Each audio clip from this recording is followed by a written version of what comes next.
आज Doubtnut app download करें। Doubtnut पर अपने सभी गणित, रसायन विज्ञान, भौतिक विज्ञान और जीव विज्ञान के डाउट्स का करो सफाया। बस प्रश्न की फोटो खींचो, एक ही प्रश्न को क्रॉप करो और तुरंत वीडियो सोल्यूशन पाओ।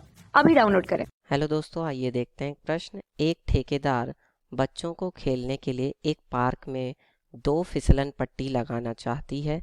5 वर्ष से कम उम्र के बच्चों के लिए वह ऐसी फिसलन पट्टी लगाना चाहती है जिसका शिखर 1.5 मीटर की ऊंचाई पर हो और भूमि के साथ 30 डिग्री के कोण पर झुका हुआ हो, जबकि इससे अधिक उम्र के बच्चों के लिए वह 3 मीटर की ऊंचाई पर अधिक ढाल की फिसलन पट्टी लगाना चाहती है जो भूमि के साथ 60 डिग्री का कोण बनाती है। प्रत्येक स्थिति में फिसलन पट्टी की लंबाई क्या होनी चाहिए? तो देखिए, अब हम क्या करेंगे, सबसे पहले तो फिसलन पट्टी बनाते हैं। जो फिसलन पट्टी है वो कुछ इस तरह से बनेगी। ये तो है 1.5 मीटर की ऊंचाई पर छोटे बच्चों के लिए जो 5 वर्ष से कम उम्र के हैं, और जो 5 वर्ष से अधिक उम्र के बच्चे हैं उनके लिए वो अधिक मतलब ऊंचाई की फिसलन पट्टी लगाना चाहती है। ठीक है, जिसकी जो ढाल है वो ज़्यादा हो। ठीक, और ये भूमि के साथ ये कितने डिग्री के कोण पर है?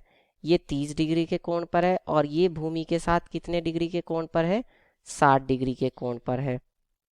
ठीक है, और उन्होंने ये भी कहा है कि ये कितनी ऊंचाई पर होनी चाहिए? जो कि 1.5 मीटर ऊंची होनी चाहिए। ठीक, और ये वाली कितनी ऊंची होनी चाहिए?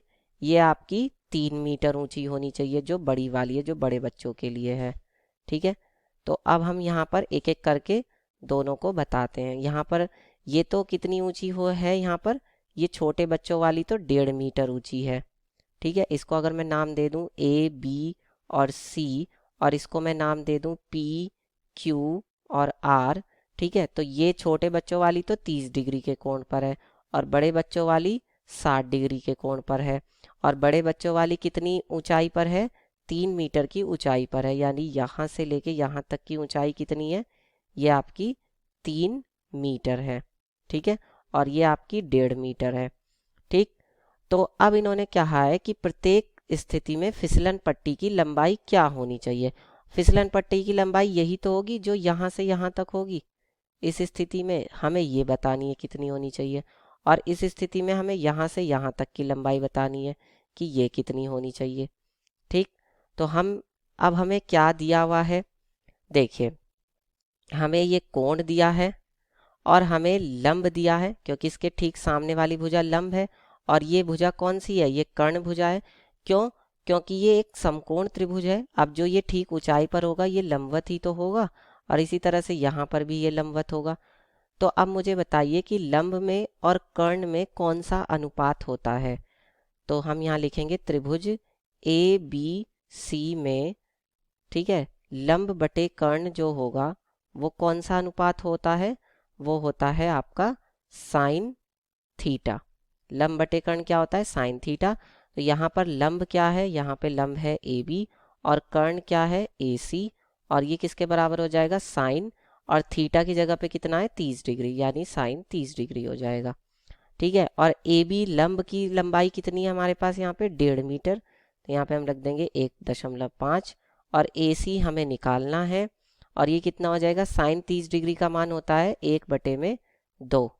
ठीक है, तो यहाँ से AC बराबर कितना हो जाएगा? 1.5 गुणा में 2, यानी ये कितना हो जाएगा? AC बराबर ये हो जाएगा 1.5 दूनी 3, यानी कि 3 मीटर हो जाएगी। पहली जो छोटे बच्चों वाली फिसलन पट्टी है उसकी लंबाई कितनी हो जाएगी? 3 मीटर। ठीक है, ये 3 मीटर होगी जो छोटे बच्चों के लिए। तो हम यहाँ पे लिख सकते हैं 5 वर्ष से कम के बच्चों के लिए जो फिसलन पट्टी है, फिसलन पट्टी, उसकी लंबाई कितनी होगी? उसकी लंबाई 3 मीटर होगी। ठीक है, अच्छा, अब इसके बाद हम निकालेंगे 5 वर्ष से अधिक के लिए। तो 5 वर्ष से अधिक वालों के लिए कैसे निकालेंगे? अब हम ले लेते हैं त्रिभुज PQR। तो त्रिभुज PQR में ध्यान से देखिए ज़रा, त्रिभुज PQR में ये भुजा आपकी लंब है और ये वाली भुजा आपकी कर्ण है। तो लंब बटे कर्ण क्या होता है? इसमें भी लंब बटे कर्ण क्या होगा? साइन थीटा होगा। तो लंब आपका यहाँ पर क्या है? लंब है यहाँ पर आपका पी क्यू और कर्ण है पी आर। तो ये हो जाएगा पी क्यू और ये है आपका पी आर। ठीक है, तो ये किसके बराबर होगा? पी क्यू है हमारा 3 मीटर, क्योंकि 3 मीटर ऊंचाई पर है, और पी आर हमें निकालना है। और ये किसके बराबर होगा? साइन थीटा, यानी कि थीटा की जगह पे कितना है? 60 डिग्री। देख सकते हैं आप यहाँ पर थीटा की जगह कितना है? 60 डिग्री का कोण है। तो ये साइन 60 के बराबर होगा। तो 3 बटे में पी आर किसके बराबर हो जाएगा? साइन 60 का मान होता है √3 बटे में 2। तो यहाँ से पी आर बराबर कितना हो जाएगा? ये हो जाएगा 2 गुणा में 3 और बटे में √3। ठीक है, तो ये हो जाएगा पी आर बराबर 2। 3 को मैं क्या लिख सकता हूँ? √3 गुणा में √3। ठीक है, और बटे में √3 है ही है, तो √3 से √3 कट जाएगा, यानी पी आर बराबर कितना हो जाएगा? 2√3।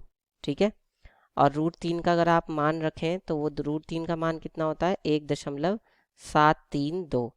ठीक है, तो यहाँ से पी आर कितनी आ जाएगी बताइए?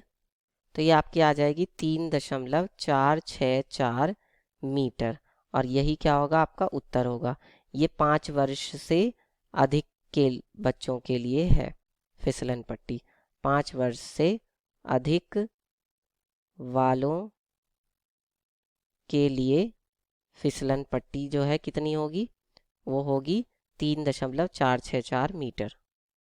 कक्षा 6वीं से 12वीं से लेकर नीट, IIT, JEE वो एडवांस के लेवल तक 1 करोड़ से ज्यादा छात्रों का भरोसा। आज ही डाउनलोड करें डाउटनेट ऐप या व्हाट्सएप करें अपने सारे डाउट्स 8400 400 400 पर।